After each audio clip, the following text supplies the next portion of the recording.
बहुत समय पहले की बात है। एक गांव में एक सेठ रहता था। वह सेठ बहुत ही धनी था।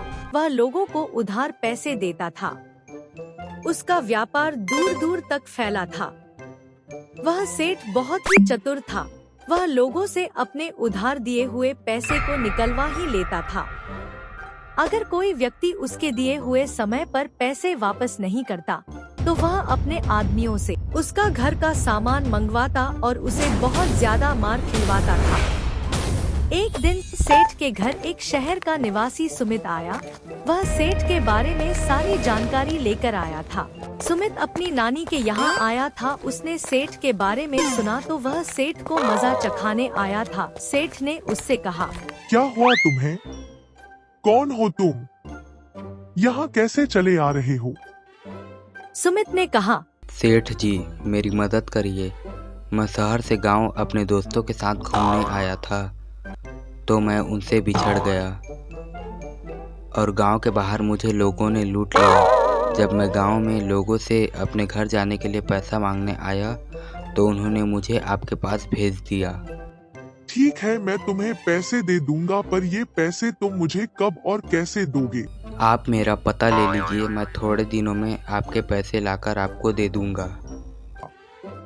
ठीक है। सेठ ने उसे पैसे दिए। सुमित पैसे लिया और अपनी नानी को सारी बात बताई। फिर वह अपने शहर चला गया।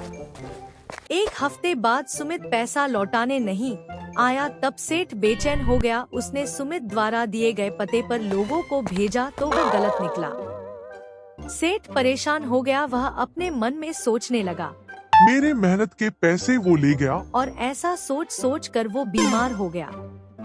एक महीने बाद सुमित सेठ के पास आया। सेठ की हालत खराब थी। सेठ ने उसे देखा और कहा, तुम इतने दिन कहाँ थे?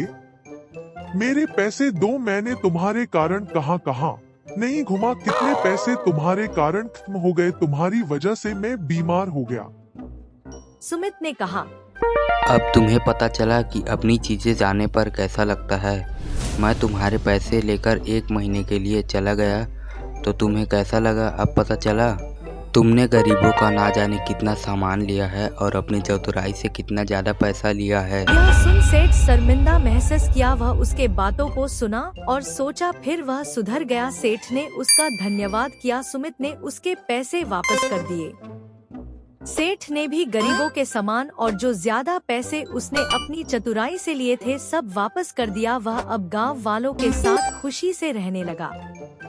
इस कहानी से हमें यह सीखने को मिलता है कि हमें अपने चतुराई का सदुपयोग करना चाहिए और लोगों के हित का विचार करना चाहिए। अगर हम अपने चतुराई का उपयोग करेंगे तो हम खूब तरक्की करेंगे और समाज में अच्छा नाम कमाएंगे।